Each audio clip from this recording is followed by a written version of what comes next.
Hello everyone, my name is GiBi, and give it up for day 4 of this unending nightmare.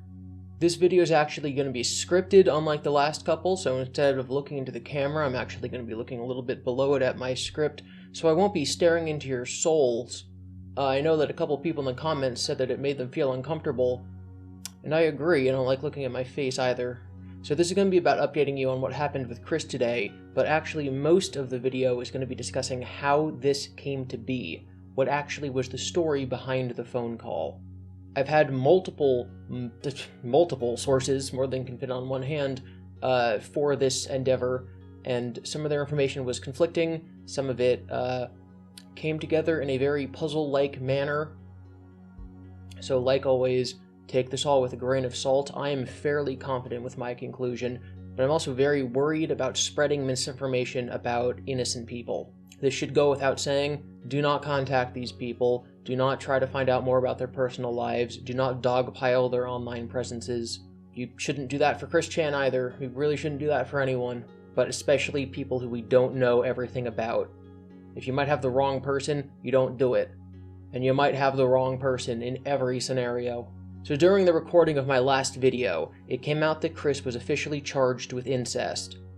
I was able to dub this in with editing, but I didn't really expand on it. I would like to point out that this does not mean he isn't also going to be charged with elder abuse or rape. It just means that he's at least in trouble for incest. Beyond that, not much has happened, besides a variety of news websites and YouTubers picking up the story, like CBS News, Newsweek, Insider, and The Sun, as well as The Quartering and Philip DeFranco. Also, as a side note, Philip DeFranco, Chris's last name is not Chan. You can't just keep calling him Chan. I think that makes it extremely obvious that your team didn't do any research. Do better. Besides that, Chris's Patreon is being reviewed and probably will be taken down. Some people were questioning why Chris's motel bills were so high, and I've been told by somebody who used to work at a motel that it's most likely because he had to pay several $100s in a deposit fee. I also know that he was asking people for money online before he was arrested. The big event of today is that the backstory behind the leak has finally come to light. A lot of the information has been posted on the Kiwi farms, but a lot of their information is also wrong. I have to make this video for the audience that's new to Chris who don't know anything about any of the players. I also have to make it for my audience who knows some of the history, and I also have to make it for the farms, who think that they know what's going on, so excuse me if I'm a little slow to get to the point. Also, while I was writing this, they kind of figured out one big aspect of the puzzle that they hadn't known when I was writing it, so I apologize if that last section felt like I was talking down to them a little. They kind of just figured out an important part of the pie that they hadn't when I wrote this. As a refresher, there are 3 groups that we have to discuss here: the Watchmen, the Praetors, and Group X. I wish I had been able to get my Watchmen video out before this so I could just point new people toward that, but unfortunately that didn't happen. The Watchmen were led by a user named Naught. Other members included MKR, Lane Chew, Kyle, and Kat, although there were more. The Watchmen were friends with Chris and protected him against threats like Jacob Sockness. At one point, Naught kicked out a few members, including Lane Chew, who had been posting a Chris Chan Q&A on the Quickie every couple of days. The Praetors are a group of college-age students who were taking advantage of Chris.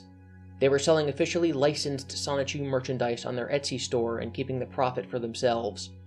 There was also an incident in which they joked about filming Chris tase himself, and Chris was all for it, because he's part Sonichu, so he can resist electricity.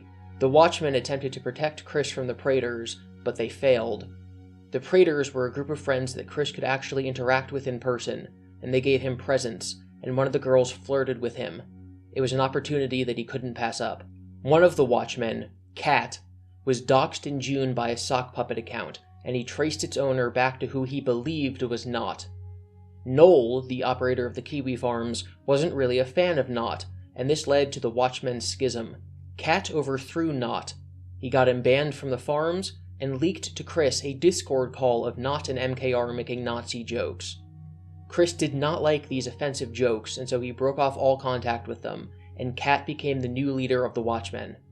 He welcomed back Lane Chew and some others who had been kicked out by Naught, and he continued to protect Chris. Unbeknownst to anyone, Group X had been in existence in one form or another for 10 years.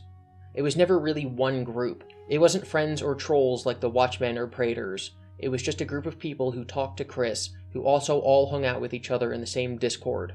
Many of them are young as well. In yesterday's video, I said it was likely that Bella was a former Praetor. This is still probably true, although not confirmed. Although there does seem to be a lot of crossover with this group and the Praetors, it's less of one coherent group where everyone is friends and more just a cluster of individuals who all talk to Chris. So Fiona and Bella are two friends in their teens who are attending college. Fiona is 19. She also has autism and is in love with Chris. There have been questions about the authenticity of her attraction to Chris, but I've been assured by an unrelated, trustworthy source that her love is genuine. On top of that, I have these screenshots. This is a conversation between Chris and Bella. In it, you can see Chris telling Bella that he and Fiona have agreed to have sex during the upcoming Brony convention. Bella and Fiona were going to be among a group of girls who were going to be his support at the convention. You can see that Chris is hesitant and is insisting that it will be a one-time event for Fiona's own well-being. This is after Chris has started sleeping with Barbara, but before he has told anybody. He is clearly not interested in a 19-year-old girl. This is July 25th, and Chris is also hinting that he may tell Bella soon who his lover is.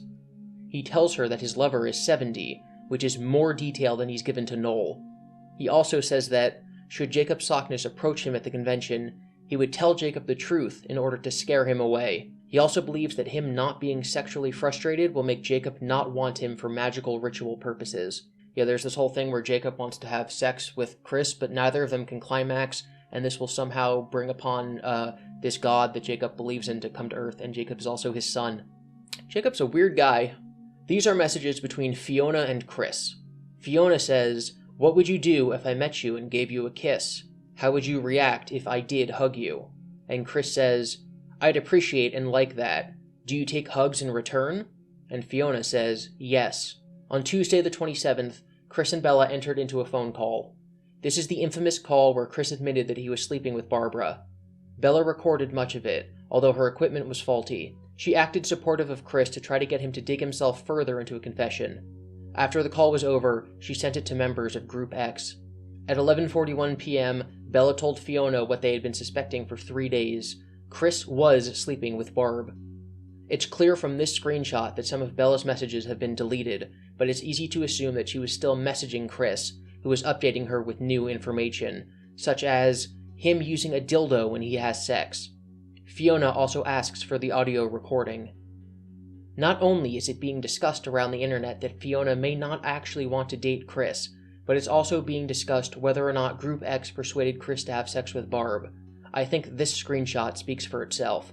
Keep in mind, this is before the audio was released. This is when it was just the two of them and they never thought that this would be leaked onto the internet. Bella, "Yeah, I was just trying to get him to talk about it." Fiona, "I didn't hear the weird shit." Again, an assumption, but looking at the top part of the screenshot, we can assume that Bella had to split up the audio into multiple parts before sending it, and Fiona has only heard the confession, not the worst parts about what Chris actually was enjoying about the experience. Bella, he has sex with her every 3 days, and he uses flavored lube, and they both use vibrators. I'm skipping this dig on Fiona's boyfriend. Fiona, when did this start? Bella, almost 2 months ago. Fiona, Barb groomed her son. Bella, yeah, and now he's grooming her. Fiona, he's grooming her? What? This is obviously in reference to Chris's comments about how he had to ease Barb into their relationship. It should be noted again that Fiona is autistic. To what level, I'm not sure, but one of her friends who is not in Group X has informed me of that. They said that in their opinion, Fiona never really understood the ramifications of Chris's actions. Also, in case you doubt her love for Chris, she says, "When I have sex with him, I hope it sways him away from his mother." Bella says, "I was pushing really hard for that, but he's convinced that you'll fall in love in college or something." This part's true, you can hear it in the call. Fiona, he's still in disbelief of his first real sweetheart. He tells me that he's still embarrassed and nervous. Don't tell anyone this, but I showed Chris my tits, and he went like, you're starting to turn me on." Fiona ended up leaking the 4-minute version of the call, saying that Bella's voice was censored, she had cut it out entirely. The call obviously blew up, and the two of them began to discuss how the watchdogs were after them to get more information. Bella sends her a message saying, "They think my trollsona is Bella." This message would go on to befuddle the Kiwi farms for days. The farms ended up linking Bella to a girl named Kelly, who was friends with Fiona. They had an elaborate network of evidence laid out to prove that they're the same person, and that Bella is a code name. Throughout their investigation, I was also in talks with several of the people involved, and the questions of, is Bella the same person as Kelly, kept bringing back different answers. Then the Kiwis solved it, and everything made sense. Bella is her real name. Kelly is her trollsona. Thus, Bella was happy that they thought Bella was the fake name. That is currently what the Kiwi farms believe, but I have reason to believe that that is actually not the case. Bella has shown me official documents that state her actual name, as well as a picture that does in fact look like the person that the Kiwi farms claim to have found. The Kiwi farms currently think that her name is Isabella, and that that's what she goes by. This person was using the name Bella to talk to Fiona, which is why that was her contact name in her phone, but she is a completely different person than Isabella. I am obviously well aware that documents like that can be faked, and that it would of course be in her best interest to convince me that her name was not Bella and that the docs was fake. The reason I decided to report on this is because of how little I thought it made sense for her to be lying. If she is actually Bella, then this is not going to convince anyone on the Kiwi farms. They're going to continue to dox her and she will be found out. It would not impede their investigation even a little bit. If she is not Bella, then it makes no sense for her to tell me this, because then it would put the Kiwi farms on the correct trail of her identity. She told me that the reason that she was telling me this is because she was extremely upset that the wrong person was being doxed.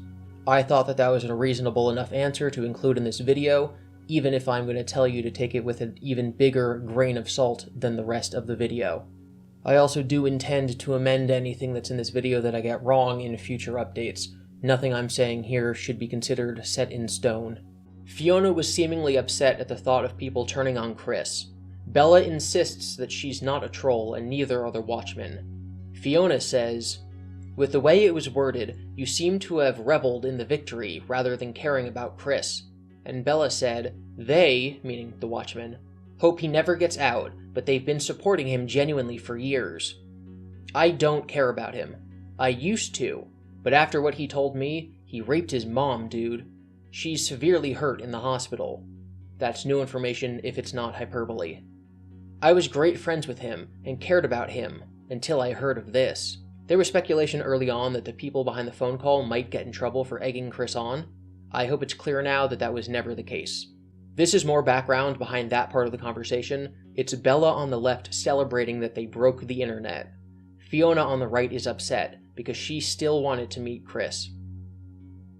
When the 4-minute video that didn't feature Bella's voice caused a lot of people to doubt its legitimacy, Fiona released a version with Bella's voice, but her voice was heavily distorted. That was the 9-minute video.